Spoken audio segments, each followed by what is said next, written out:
Hey, it's Game Hydro. Got another video about Galaxy Defense Fortress TD, and we're going to talk about how to beat Stage 10 on normal mode, because this is one of the first ultra hard stages, I guess, that a lot of moderately involved players come across. But there is a definite strategy to beat it almost every time. We're going to also see if we can get a perfect clear on it.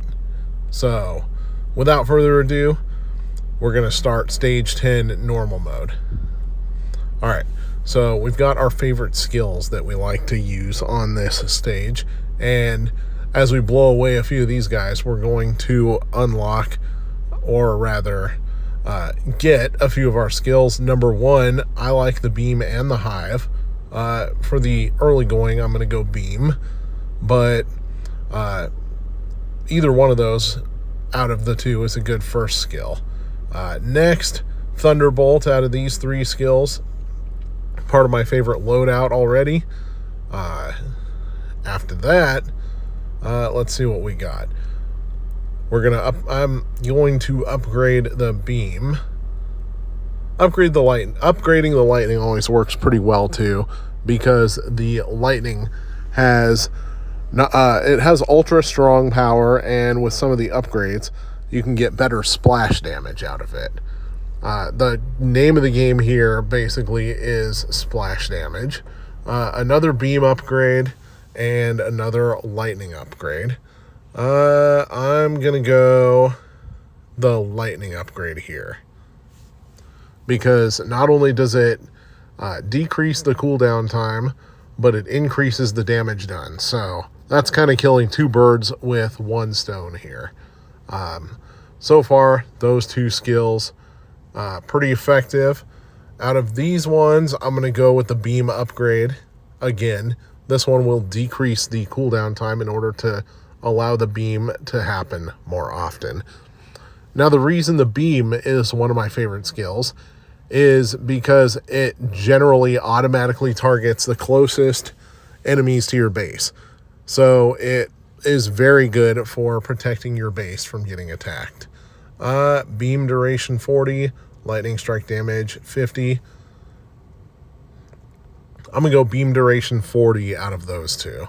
Lightning strike already has a super high attack power.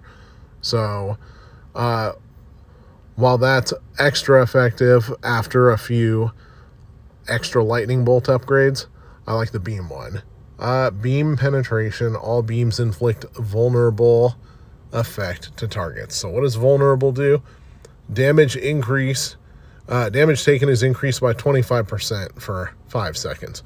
So not only does that get you a functional 25% boost on every piece of damage done after the first one per enemy, but other projectiles will also do 25% more damage. Out of those two, I'm going continuous strike. I don't care about the laser. I think the laser kind of sucks. I'm going continuous strike. Now, the other two skills I like the most here are the Firewheel and the Wasp's Nest. Neither of those has popped up yet, so we'll hope that they do. Oh, the Hive, not the Wasp's Nest. We're going Hive. That one I like because it sends out wasps with extraordinarily high attack power, and generally they will target the enemy the closest to, or they'll target the set of enemies that are the closest to your base. Very good for protecting the base. All right, full loadout here. Firewheel drone. Let's go. Now, from here on out, the focus will simply be on upgrading the skills that we already have. But that, in my opinion, is the best loadout in the game, the best loadout for dealing with mobs, and mobs are scarier than bosses. So, Rapid Barrage. We're going to go Rapid Barrage. That enables more attacks, of course, to be launched by each of the wasps. And the more attacks that they launch, the better, because you take a look at the damage that they're dealing, and it's completely ridiculous amounts of damage. Out of these ones, mini drones versus flame trail. Out of those two, I like the mini drones better, because They get launched, 2 of them get launched every 2 seconds by the Firewheel, so that increases the amount of overall mob damage dealt. All right, so the boss here is the aerospace carrier, and there is one particular option I like to enable here. Well, first of all, if you want to see the statistics of each enemy after the initial notification, then go to the pause screen, go to the enemy screen, and you can tap on each one of them to look at their damage features as well as info about them. Now, at the bottom, you see the button that says Battle Settings. Tap that, and the bottom option says the turret locks onto elites and bosses. Turn this off, because if you have it on, then your skills and weapons will lock onto the boss, which will allow mobs to do significant damage to your base. And the thing about bosses is that all of them, or most of them, do not actually do damage to you. They just kind of sit there and soak up bullets, while the mobs run roughshod all over your base. So turning that off will enable you to do much, much better. All right. On the pause screen also, you can see which skills are doing the most damage. Right now for us, it's the beam, but usually the Firewheel is in the lead here. But the beam has had so many more upgrades that right now that's in the lead. All right, time to kill some mobs here. Now the Firewheel, great for killing bosses because it will just slowly loiter around over the bosses for long periods of time. Enemies hit by a lightning strike receive paralysis or Firewheel drone size 25. I'm going to go with the paralysis here. Even stopping enemies moving for just a few seconds can be hugely advantageous, because the more effectively you can stop them moving, the longer it takes them to get to your base. And because the auto lock on to the bosses is off, that enables us to smoke the mobs more easily. We increase the Firewheel size there. That will not only allow it to damage more enemies at a time, but to hit them more times over the course of floating over them. Firewheel drone duration, let's go with that. Notice I'm not really upgrading any of the bullets here. That is because bullets do a fairly small amount of damage compared to the skills that we've chosen, so we're going to continue to upgrade the skills instead. Wasp attack count. Oh, you know what? Charge state. Charge state with the bullets is actually a really good upgrade. I'm going to go with that. And you can see the charged bullets doing significant amounts of damage and protecting the base. Unfortunately, we do not have a perfect clear because we've already taken a little bit of damage. Max hit points is 3,200. Actually, it just healed back up on that level up. Let's see if we can maintain that. Swarm Echo, Swarm Assault, hold the ground. Let's go Swarm Echo.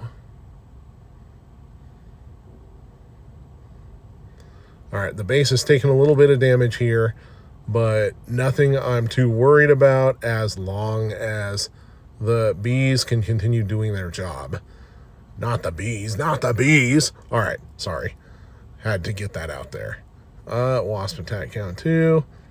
Lightning strike has a chance to trigger a small thunderbolt.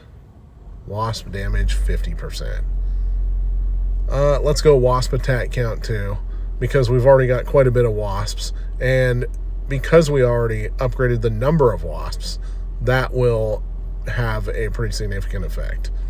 The boss is already down to X3 on the hit points despite not being targeted at all. That's mostly because the Firewheel does such a great job at doing large amounts of damage to the boss. Enemies paralyzed by Thunderbolt trigger a small chain lightning each time they take damage. I'm going to go with that one. I like that one.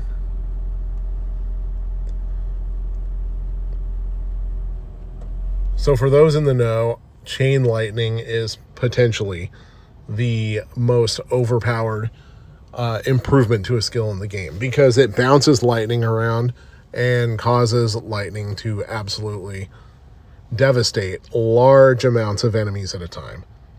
Each chain lightning does about 50% of the amount of damage that normal lightning does. All right, the boss is beaten there, despite not being targeted at all. Now to focus on the mobs.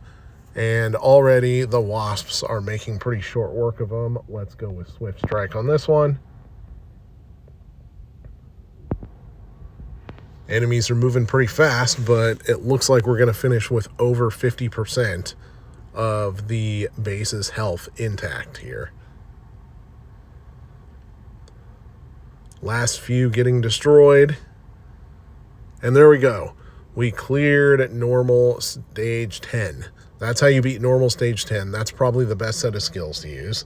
The highest damage was dealt by the Firewheel, which made a comeback since the last time we checked the total damage. And because of how many enemies it can hit at a time and how many times it can hit enemies, it is far and away the best of the skills as far as total damage.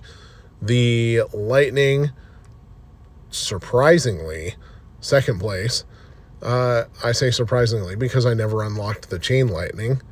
Followed by the beehive, which I thought would be second, I thought that would be second place. Followed by the beam, which was in last place, shockingly. But despite being in last place, that one was very valuable because it protected the base very nicely. And that's the first time unlocking the second chest from stage 10. So you want to get the perfect clear. A couple ways to do so. Get rare equipment, which you can do for free by playing Global Defense every day. Even if you lose, most of the time you're going to get a piece of epic equipment. If you win, you're probably going to get legendary equipment. Also, enhance the gear frequently. May seem like small boosts, but they add up over time. You also want to make sure to keep your turrets upgraded, but primarily spend your money or your coins, whatever, upgrading the ones you use often. I don't use laser, disruption drone, arrow blast, or railgun unless I absolutely have to, so I'm not even going to bother upgrading them. But for now, this is Game Hydro. That's our stage 10, our normal stage 10 guide for how to beat it and eventually how to perfect clear it. Thank you for watching. Please like and subscribe and stay tuned for more videos about Galaxy Defense. Also, be sure to leave a comment if you want to see something else about Galaxy Defense that you haven't seen from us yet.